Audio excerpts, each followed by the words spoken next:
Hello దోస్తులు, ఎట్లురు?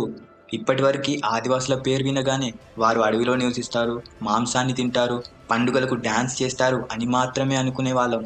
కానీ ఇలాంటి ఆదివాసులే ఎంతటి చరిత్ర సృష్టించగలిగారో, ఎంతటి కీర్తిని సంపాదించుకున్నారో, మరీ ముఖ్యంగా వారి సామర్థ్యంతో ఎందరో వీరులను ఎలా ఎదుర్కొన్నారో మన tribal time line series episode 1 Gond జాతిలో మీ అందరికీ తెలియజేస్తాను. ఎపిసోడ్ 1లో డిస్కస్ చేసిన హిస్టరీ అంతా ఆదివాసులకి చెందిన ఒక గోండు జాతిది మాత్రమే. ఈ ఆదివాసులకి చెందిన ఒక్క గోండు జాతికి మాత్రమే ఇంతటి చరిత్ర ఉందంటే ఈ మొత్తం ఆదివాసులకు ఇంకెంతటి చరిత్ర ఉందో మీరే ఆలోచించండి. కాబట్టి ఇప్పటి వరకు ఆదివాసుల్లో ఉన్న జాతుల గురించి మరియు వారి యొక్క చరిత్రల గురించి ఈ ట్రైబల్ టైమ్ లైన్ సిరీస్లో ప్రతి వారం ఎపిసోడ్స్ ద్వారా ఒక్కొక్క ట్రైబల్ హిస్టరీని ఎవ్రీ ఫ్రైడే నేను మీ అందరికీ తెలియజేస్తాను. మీకు ఏ ట్రైబల్ గురించి అయినా ముందుగా తెలుసుకోవాలనుకుంటే వారి పేరుని కమెంట్స్లో మెన్షన్ చేయండి. And don't forget to like, share and subscribe. First time మన ఛానల్ విజిట్ చేస్తే తప్పకుండా సబ్స్క్రైబ్ చేసేయండి. Tribal time lines episode 1 Gond జాతిలో గోండులకు ఆ పేరు ఎలా వచ్చిందో, వారు ఎక్కడ నివసిస్తున్నారు, మరీ ముఖ్యంగా వారి చరిత్ర ఏంటో తెలుసుకున్నాం. ఇక దాని కంటిన్యూషన్ పార్ట్ అయిన ఈ ఎపిసోడ్లో వారి రిలీజియన్, కల్చర్ మరియు సొసైటీ గురించి తెలియజేస్తాను. ఎవరైనా ఎపిసోడ్ 1 చూడడం మిస్ చేసి ఉంటే ఆ ఎపిసోడ్ని ముందుగా చూసి ఈ ఎపిసోడ్ని చూడడంతో గోండు జాతి యొక్క కాన్సెప్ట్ మీకు క్లియర్గా అర్థమవుతుంది. ఇక టాపిక్లోకి వస్తే ముందుగా గోండుల రిలీజియన్ గురించి తెలుసుకుందాం. గోండులు మధ్య భారతదేశంలో ఉన్నందున వీరిలో హిందువుల ప్రభావం ఎక్కువగా ఉంది. వీరు హిందువుల సంస్కృతి మరియు సంప్రదాయాలను పాటిస్తారు. ఈ ఆదివాసులు అడవి బిడ్డలైనందున ప్రధానంగా భూదేవిని పూజిస్తారు. భూదేవితో పాటు మరియాన్, ప్లెగు, మహాబలశాలి అయిన భీమసేనుడిని దేవతలుగా కొలుస్తారు. ఈ గోండు సంస్కృతిలో నాకు నచ్చిన పాయింట్, వీరు దేవుళ్ళు మరియు దేవతలే కాదు, ప్రతి ఒక్క ఆత్మపై నమ్మకాన్ని పెట్టుకుంటారు. వారి ప్రకారం ప్రతి కొండ, చెట్టు, నది, సరస్సు ఇవన్నీ కూడా ఒక ఆత్మ ద్వారా నివసిస్తున్నాయని నమ్ముతారు. భూమి, గాలి, నీరు వీటన్నిటినీ అనేక దేవతలు పరిపాలిస్తున్నారని, వీటిని త్యాగంతో శాంతింపజేయగలమని నమ్మడమే. ఇక ఆఖరికి మనలాగే మతపరమైన సంబంధాలు ఉన్నప్పుడు జంతు బలిని ఆచరిస్తారు. ఇకపోతే ఈరోజు ఎపిసోడ్లో రెండో టాపిక్ అయిన గోండుల సొసైటీ గురించి ఇప్పుడు చూద్దాం. గోండు సమాజం సాగాస్ యూనిట్లను కలిగి ఉంటుంది. ఇది ప్రాంతాల వారీగా ఉన్న గోండుల సంఖ్యతో మారుతూ ఉంటుంది.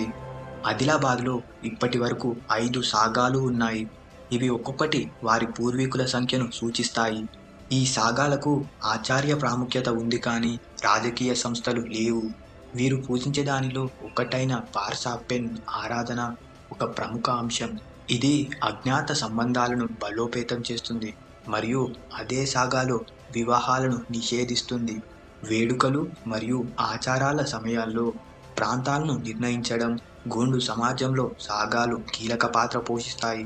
ఉదాహరణకు పార్సాపెన్ ఆరాధన సమయంలో వంశ పూజారులు మాత్రమే త్యాగాలు చేస్తారు. అయితే సోయిరా సాగా సభ్యులు విగ్రహాన్ని అలంకరించడంలో మరియు త్యాగం చేసే ఆహారాన్ని తయారు చేయడంలో సహాయాన్ని చేస్తారు. ఇలా ఒక్కొక్కరికి ప్రత్యేక పాత్ర ఉన్నప్పటికీ అన్ని సాగాలు సమాన హోదాని కలిగి ఉంటాయి. వారు వివాహ సమయంలో వధువు వద్ద వచ్చే కట్న కానుకల సమస్యలపై సహకరిస్తారు మరియు ఆచారాల కోసం అదే వయసు ఉన్న వ్యక్తుల తరం వారిని సాగాలోకి చేర్చుకుంటారు.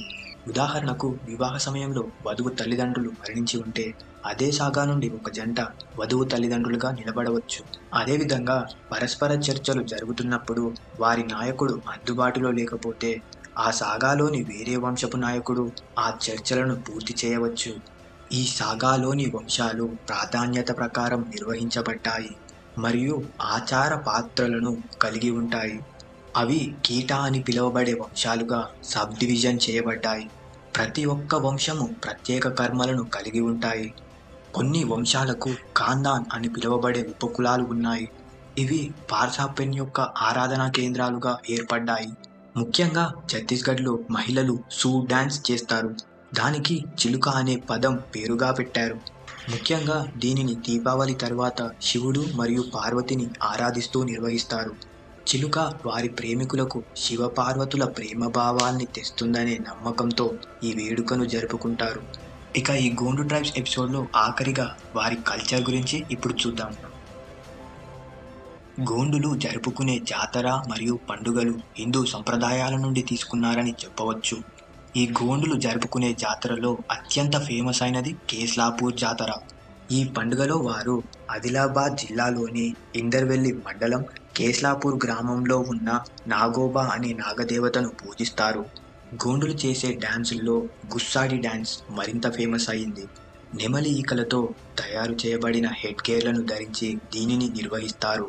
ఈ డ్యాన్స్లో వారి నడుము చుట్టూ కాటన్ క్లాత్ చుట్టుకుంటారు మరియు వారి శరీరమంతా నల్లటి బూడిదను పూసుకుంటారు. జంతువుల వెంట్రుకలతో చేసిన గడ్డాలు కూడా ఈ డ్యాన్స్ కాస్ట్యూమ్లో ముఖ్యమైన భాగం. గోండులు జరుపుకునే మరో ప్రధానమైన పండుగ మాడై.